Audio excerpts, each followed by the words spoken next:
और कोई भी चीज़ एक चीज़ मतलब हम बोलना चाहेंगे, कोई भी चीज़ छोटा या बड़ा नहीं होता है। आपका कोई भी गोल है, आप उस पे फ़ोकस रहिए, कंसिस्टेंट रहिए, आप एक ना एक दिन सब्जी को ज़रूर लोग सक्सेस। बोलते हैं तरकारी, तो लोग बोल देते हैं बिहारी। दरवाजे को बोलते हैं केवाड़ी, तो लोग बोलते हैं बिहारी। तो आप इन शब्दों का इस्तेमाल जब करते होंगे जाकर अन्य देशों में, प्रदेशों में, तो उस पे क्या रिस्पॉन्स रहता है अन्य देश के लोगों का, अन्य शुरू राज्य के से ही लोगों मतलब हम लोग मेहनत करते आ रहे हैं 6 साल से। तो हम लोग के कोच थे, वो हम लोग को ट्रेनिंग देते थे और हम लोग जैसे वो बोलते थे वैसे हम लोग खेलते थे और प्रैक्टिस करते थे। वैसे ही धीरे-धीरे हम लोग मैच का? जीतते गए विशाल और आज कुमार इस सिंह मुकाम पे। जिन्होंने स्क्वाई मार्शल आर्ट्स में नेपाल में जाकर गोल्ड मेडल हासिल किया है, तो उन्हीं के दरवाजे पहुंचकर अभी आप सभी के समक्ष हमने हाजिर किया है विशाल कुमार सिंह को। तो इनसे हम उस संबंध में बातें करेंगे कि आखिर इससे सारी सफलताएं के पीछे संघर्ष आपका कितना रहा है और कैसा आपका परिश्रम रहा है शुरू से। शुरू से ही मतलब हम लोग मेहनत करते आ रहे हैं 6 साल से। तो हम लोग के कोच थे, वो हम लोग को ट्रेनिंग देते थे और हम लोग जैसे वो बोलते थे वैसे हम लोग खेलते थे और प्रैक्टिस करते थे। वैसे ही धीरे-धीरे हम लोग मैच जीतते गए और आज इस मुकाम पे हम लोग खड़े हैं।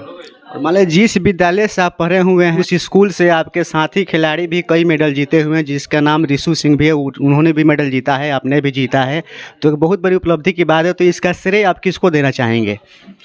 इसका श्रेय हम अपने कोच प्रदीप कुमार ठाकुर सर को देंगे, जी, जी। क्योंकि हम लोग जो भी हैं उन्हीं के बदौलत हैं। मतलब शुरू से वो हम लोग ट्रेनिंग दे रहे हैं, मतलब जो भी होता है सब वही करते हैं प्रदीप सर। जो ऑनरेबल डायरेक्टर हैं बीडीएस पब्लिक स्कूल के माननीय श्री अनूप कुमार तिवारी जी, वो भी जनप्रतिनिधि हैं, एक नेता हैं, तो उनका क्या योगदान रहा है आपके उपलब्धि के पीछे?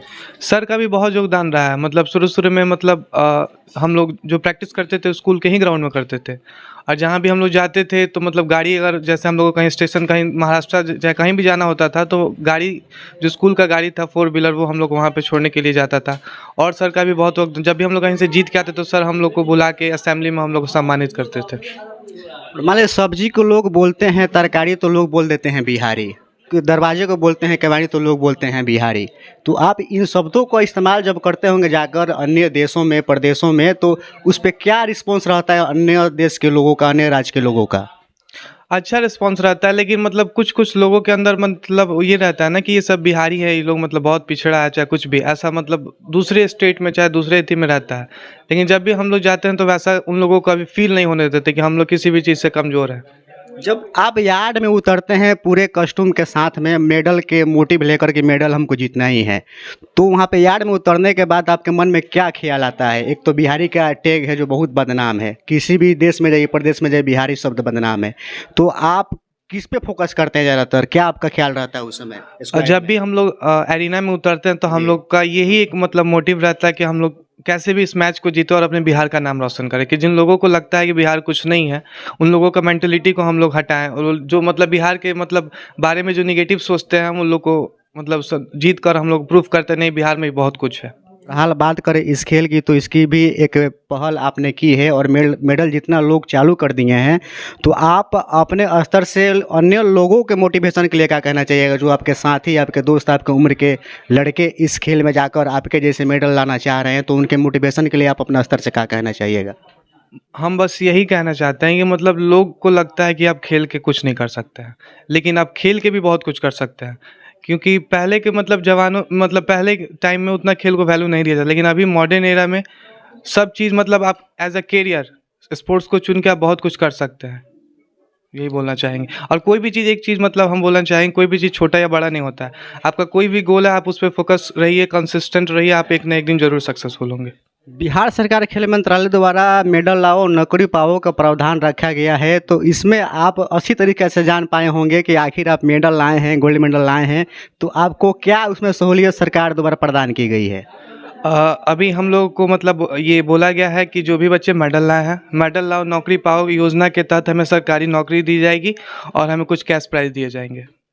तो इसमें आगे के प्रमोशन के लिए आपका क्या थिंकिंग है, आगे क्या प्लानिंग है? पूर्व में आपने जो मेडल जीता है उसके लिए बहुत बड़ी उपलब्धि, आपको बधाई, पर आगे की तरफ क्या आपका प्लानिंग है, कोच का, आपका और खेल मंत्रालय जो भी है स्क्वाड चैंपियनशिप डिपार्ट है बिहार का, उसका क्या आगे की तरफ मोटिव है? आगे ये मोटिव है कि मतलब हम लोग और मेहनत करेंगे और बिहार के लिए मेडल लाएंगे, इंडिया के लिए मेडल लाएंगे, यही सब मतलब मोटिव है हम लोगों का। जी, जी। और भी बच्चे मतलब जो खेलना चाहते हैं उनको हम लोग ट्रेन करेंगे स्पेशली और उनको भी हम आगे बढ़ाएंगे। तो आप अभी घर पे आए हुए हैं, तो घर पे इस प्रेस्टी के लिए, इस गेम के प्रेस्टी के लिए क्या आप यार्ड बनाए हुए हैं? आपको परेशानी होती है प्रेस्टी करने में, या बीडीएस पब्लिक स्कूल में अभी भी आप जाते हैं?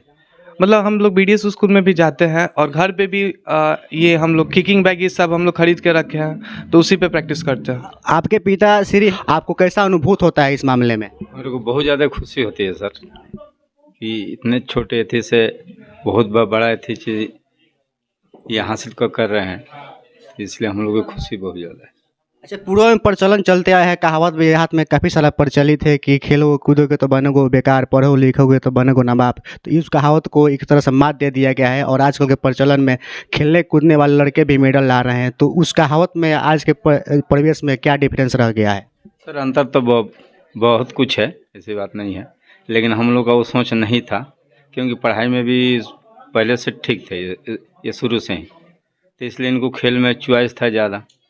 तो बोला कि हमारे को ये खेल खेलना है, तो हम बोले ठीक है, अच्छा लग रहा है, तुम उसको करो फिर। आपका ये मोटिव होगा कि बेटा जनरल कंपटीशन निकालेगा, इंग्लिश मीडियम से पढ़ेगा तो तेज तरार होगा, पर खेल कूद कर बेटा उससे भी ज़्यादा महानता हासिल कर लिया है, तो क्या कहना चाहिएगा? तो सर ऐसा कुछ हमको नहीं था कि मैंने पढ़ के कोई अच्छा ऑफिसर बने बने, जैसे बोले कि हमारे को खेल के ही माध्यम से कुछ करना है, तो बोले ठीक, अपना आगे बढ़ो फिर।